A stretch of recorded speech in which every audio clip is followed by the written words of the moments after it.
Guinness book of world রেকর্ডসে জায়গা করে নিয়েছেন বাংলাদেশি স্কুল ছাত্র এইচ.এম. নাঈম রানা। ইংরেজি বর্ণমালার ২৬টি বর্ণ মাত্র ১.৭২ সেকেন্ডে উচ্চারণ করে এই খ্যাতি অর্জন করেছেন তিনি।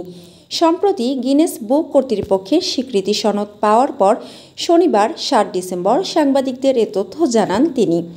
নাঈম নীলফামারীর সৈয়দপুর শহরের কলোনি এলাকার সেনা সদস্য রফিকুল ইসলামের ছেলে। তিনি জানান, স্কুল শিক্ষকদের অনুপ্রেরণায় ইংরেজি ২৬টি বর্ণ দ্রুত সময়ে উচ্চারণের অনুশীলন করছিলেন তিনি।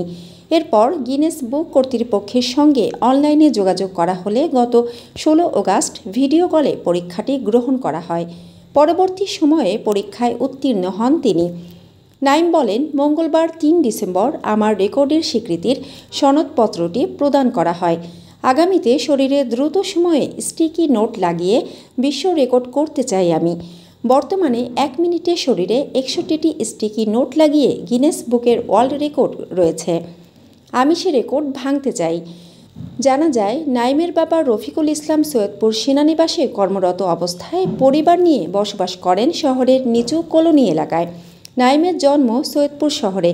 তিনি Saidpur cantonment public school and কলেজে প্রাথমিক থেকে মাধ্যমিকের ৯ম শ্রেণী পর্যন্ত পড়েন।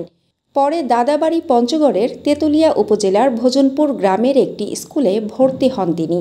সৈয়দপুর ক্যান্টনমেন্ট পাবলিক স্কুল ও কলেজের উপাধ্যক্ষ ইংলিশ মিডিয়াম শফিকুল ইসলাম জানান, আমরা খুবই আনন্দিত ও গর্বিত।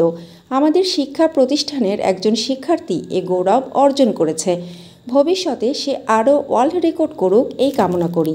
মানসম্মত হাঁস ও মোরগের চাহিদা পূরণ করতে আল আমিন হালাল লাইফ পোল্ট্রি রয়েছে আপনারই পাশে।